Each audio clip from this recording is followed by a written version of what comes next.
Bueno, estamos de vuelta y como lo prometido es deuda, vamos a arrancar con el pendiente de la semana pasada. El pendiente de la semana pasada, que Sí, fue señorita. un pendiente altamente inspirado.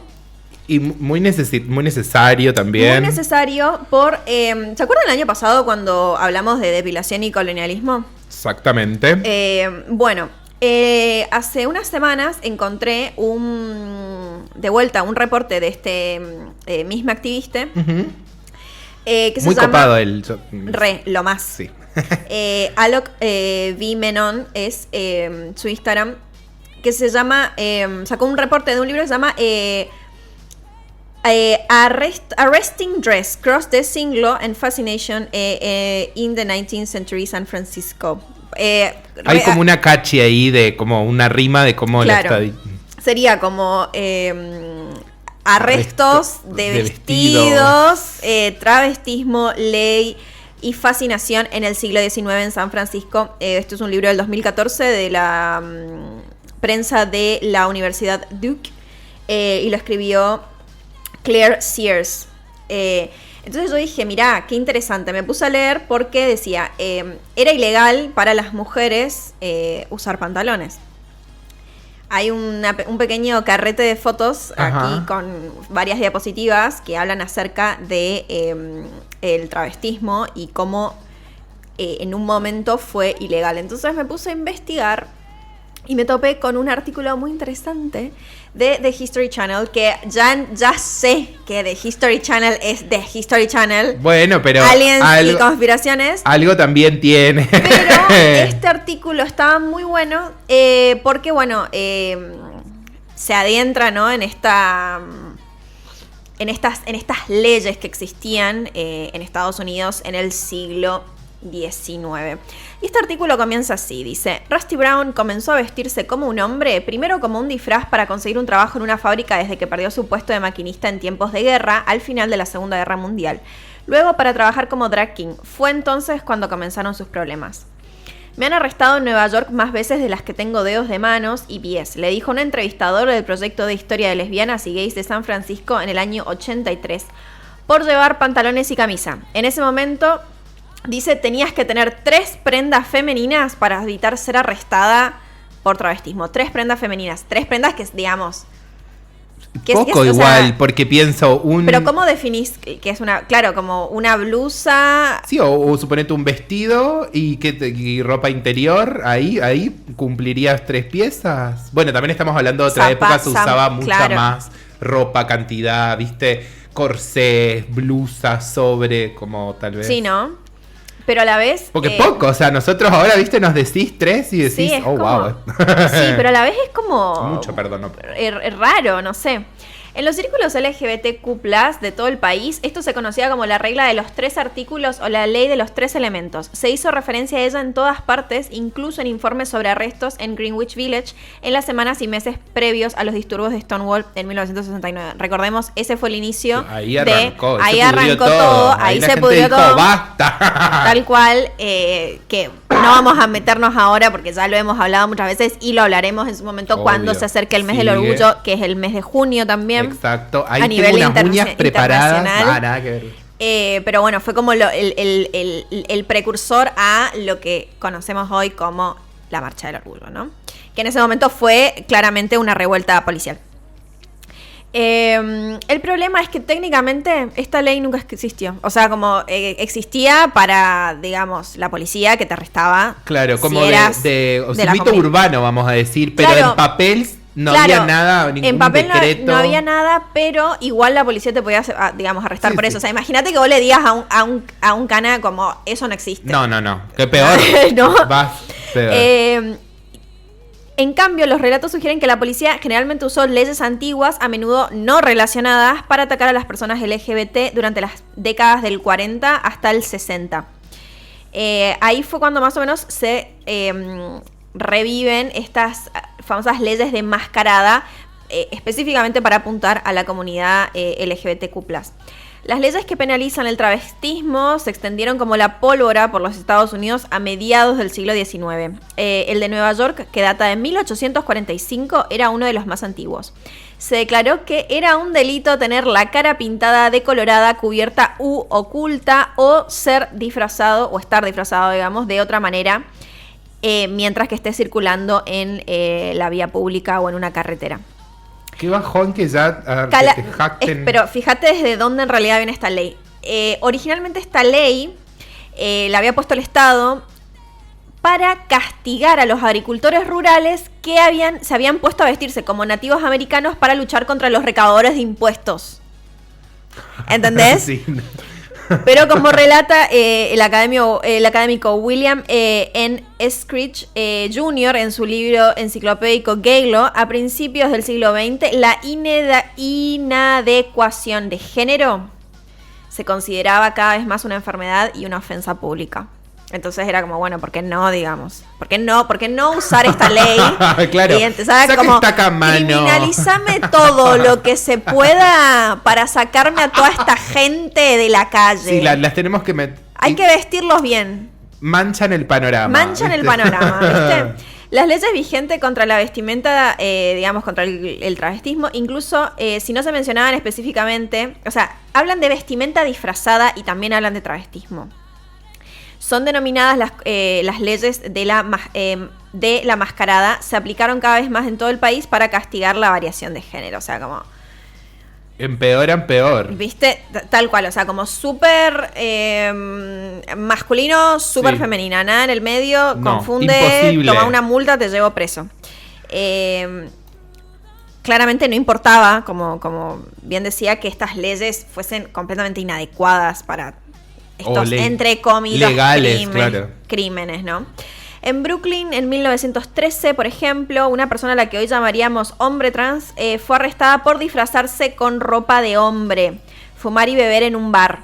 Cuando el magistrado notó que la ley de la enmascarada del Estado tenía como único objetivo criminalizar la vestimenta usada como cobertura para otro crimen, la policía se vio obligada a dejar ir a esta persona.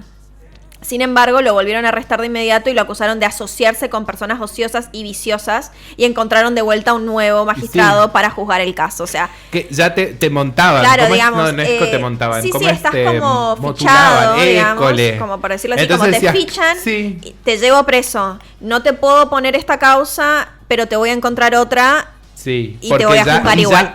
Cuando ya se vuelve personal. Sí, ¿viste? Totalmente. No tiene que ver con nada, tiene que ver con directo personal y vamos al hueso. Y calate esta, cuando fue declarado culpable y sentenciado a 3 años en un reformatorio, el juez dejó en claro que a pesar del nuevo cargo estaba siendo castigado por su vestimenta. O sea... No. Ninguna niña se vestirá con ropa de hombre a menos que se tuerza en su punto de vista moral, proclamó el magistrado del Estado, según... un artículo el 3 de septiembre de 1913 en el Brooklyn Daily Eagle. Y ahí es cuando esta regla de los 3 artículos empieza a convertirse en código. A medida que el miedo y el pánico en Estados Unidos por las personas LGBTQ+, se hicieron cada vez más expresivos y generalizados a mediados del siglo XX, los arrestos como este se volvieron cada vez más comunes. Aún así, los arrestos giraban principalmente en torno a las leyes de disfraces del siglo XIX, ninguna de las cuales especificaba una serie de prendas para vestir para evitar el arresto. Entonces, ¿de dónde viene la idea de la regla de los 3 artículos? O sea, te arrestaban, pero vos tampoco sabías que tenías que ponerte para evitar que te arresten. Sí. Porque no había una ley. ¿No? Claro, o sea, era todo un... Además me imagino que no solamente te arrestaban, porque además que te arrestaban, te golpeaban, eso, porque era algo como muy, ¿viste? No era que como, ¿viste? Hiciste un shoplifting, no sé, como que te llevaste un maquillaje de una farmacia. Incluso ahora... pero quisiera imaginarme que antes era muchísimo peor. Claro, que ahora. Porque pensemos ahora cómo opera la violencia institucional de la policía. O sea, por ejemplo, caso X. Sí. Que han habido muchos de violencia y de abuso policial, sobre todo, por ejemplo, en casos a menores de edad. Sí. Que los han visto jugar en una plaza y se los han llevado a detenidos por supuestamente estar haciendo algo malo. Sí. Obviamente le pegan.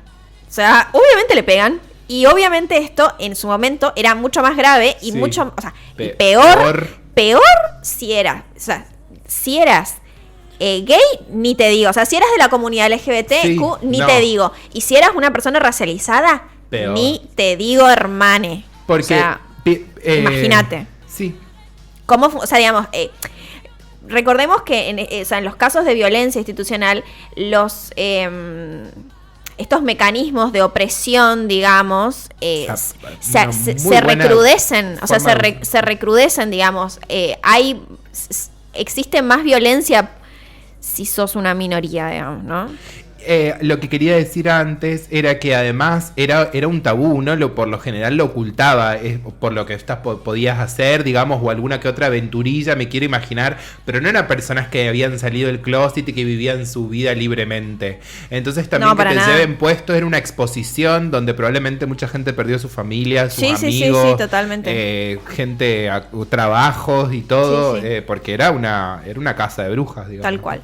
Kate Redburn, candidata a PhD en Historia Legal, Queer y Trans en la Universidad de Yale, ha descubierto algunas pistas en su investigación. Primero dicen que las menciones a la regla de los 3 artículos son casi todas retrospectivas, lo que significa que aparecen en entrevistas y memorias sobre los años 40, 50 y 60, pero no en documentos que realmente se hayan producido en esos años. En segundo lugar, ninguna de las leyes de travestismo que encontraron mencionaba un número específico de prendas de vestir. Entonces se empezaron a recurrir a fuentes más esotéricas de códigos legales, incluido el derecho militar y los manuales de procedimiento policial, que establecen cómo una ley en los libros debe ponerse en práctica sobre el terreno. Sí.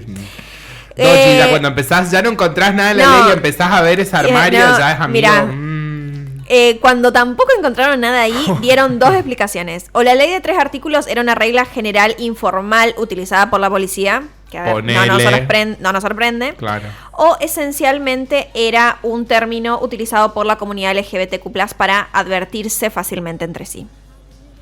Bueno, no lo sabemos. Cualquiera de las formas igual te llevaban preso, digamos. Claro, cualquiera de las 2 formas, ninguna estaba buena. Claro. Christopher Adam Mitchell, quien investiga la historia LGBTQ+, en el Hunter College de la ciudad de Nueva York, llegó a una conclusión similar. A mediados del siglo XX, tanto la policía como las comunidades de todo el país estaban cada vez más interconectadas, lo que facilitaba que este tipo de información fluyera entre localidades, lo que explica por qué se hace referencia a ella en todas partes. Mitchell también notó una data adicional que dice: los hombres homosexuales y las mujeres trans que menciona la regla de los 3 artículos generalmente eran arrestados en redadas de bares. Las lesbianas y los hombres trans, por otro lado, eran acosados en bares y en la calle. La policía, básicamente... A ver, este es un clásico. Este es un clásico. La policía estaba usando esto para revisar su ropa interior. Claramente te querían ver los genitales. Dice Mitchell, usando la ley como una excusa para la agresión sexual y la humillación sexual en la calle. Y sí, porque ahí lo decís, la de 3 prendas, y decís, bueno, te tenés que sacar, si tenías un vestido, te tenés que sacarla, ¿viste? Tal cual. Sin embargo, Mitchell sugiere que el mayor peligro para las personas no conformes con el género durante este periodo fue la violencia callejera, que era mucho más frecuente que los arrestos por travestis en la calle, aunque a veces ambos iban... de la mano. Sí, y ahí cuenta como una pequeña anécdota, ¿no? Como del acoso en la vía pública, de, bueno, como veníamos hablando, ¿no? De estas personas, de las personas conservadoras y la violencia que representan, claro, sí, y que representan y que llevan a cabo, así como ahora, hoy en día, es un comentario en una nota de un diario. En ese momento era alguien que tiraba un cascote por la calle, digamos, sí, ¿no? Alguien que te iba... Suponete, ibas a decir, bueno, voy a la policía para... Sí, no, la policía te llevaba preso. Claro, por eso, era como... ¿me entendés? O por lo menos ahora hay organizaciones. Tal cual.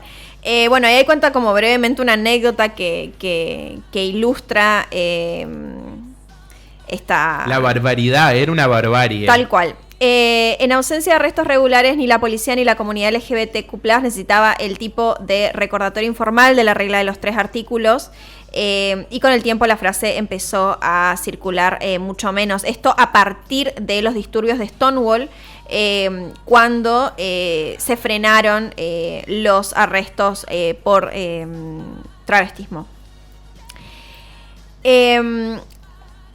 Igual, la ley de la mascarada permanece en los libros. De hecho, la policía encontró nuevas aplicaciones para la ley en el año 2011. ¿Qué onda? cuando se utilizó para arrestar a manifestantes que usaban máscaras en el movimiento Occupy Wall Street, lo que demuestra una vez más que la aplicación y la redacción real de la ley puede variar, ¿no? En ese momento eran personas que no se vestían de acuerdo a su género y ahora es alguien que básicamente dice Wall Street está lleno de gente que locos y va a ser mal está robando, ¿no? O sea, como imperialismo. Bichitos. Claro, tipo, en las denuncias del imperialismo, ahí, bueno, cambiamos el discurso y sigue siendo lo mismo, retomamos algo. Tal cual. Mientras tanto, en junio del 2019, el comisionado de policía de la NYPD, que es la policía de Nueva York, James P. O'Neill, ofreció una disculpa en nombre de la fuerza policial de la ciudad por sus acciones en Stonewall unos 50 años antes. Bueno, por lo menos hay un tema de recapacitación ahí. Bueno, pero fíjate lo que dice. Las acciones tomadas por el NYPD estaban equivocados simple y llanamente, dijo O'Neill. Prometo a la comunidad LGBTQ+, que esto nunca sucedería en la policía de Nueva York en el año 2019. Hemos acogido a todos los neoyorquines y lo hacemos. Esto claramente no es real porque... cuesta creer, digamos. Porque, yo realmente no me lo creo y digo por qué. Acá se refieren a cuestiones de violencia policial, ¿no? Y habla como de los disturbios de Stonewall en el que iban y metían presas personas por su orientación sexual, su identidad de género, etc. Estados Unidos sigue teniendo hasta ahora un problema muy grande con el racismo institucional. Es verdad. ¿Cuántas personas en los últimos 4 años, ni te digo una década, pero hagamos una recapitulación de los últimos 4 años y los casos en los que oficiales de policía han ejercido el abuso de poder y han matado personas menores de edad, muchas veces desarmadas, con la excusa de que estaba haciendo algo cuando en realidad claramente lo estaban haciendo porque estaban siendo, digamos, fichados por su color de piel, ¿no? Entonces, me parece muy raro como ponerse, digamos, a hablar de un discurso de lo que hicieron lo que hizo hace 50 años la policía, cuando te aseguro que, a ver, de violencia policial en Nueva York, seguro que hay casos para tirar para arriba, incluso también de violencia institucional hacia personas de la comunidad LGBTQ+.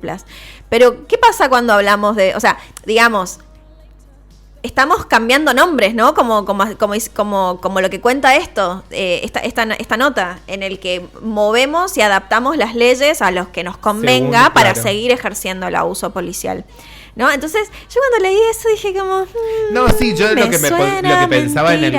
No, obvio, sí. Pero digamos, bueno, por lo menos tuvo la decencia de decir, bueno, sí, nos mandamos cagadas. Ya lo de ahí nunca más y todo eso. Claro, nosotros no haríamos eso en el año 2019. Claro, no sé si para tanto, porque claramente la movilización del año pasado, claro, y del 2019 incluso. Claro, pero bueno, por lo menos dicen, hay algo de reconocimiento ahí mínimo, yo sé. Sí, no para mí es, viste, como muy lavado, así como... Claro, muy lavado. De compromiso. O sea, me genera lo mismo que me generaba, viste, como los camiones de la policía en la marcha del orgullo, que los he visto, así cuando le ponen el arcoíris. ¿Viste cuando agarran la consigna del arcoíris y le ponen a todo? Claro, porque le ponen a todo así como... Sí, no significa...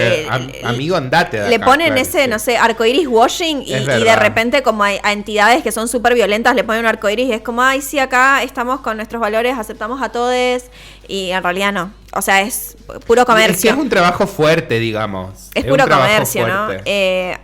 Es controversial. Bueno, yo también claramente no soy muy fan de la policía. No, obvio, nadie, pero... Me imagino, o sea, aquí... habría que replantearse si alguien es muy fan de la poli. Si sos fan de la poli, porfis. No, hay cosas para analizar. Podemos sentarnos a debatir.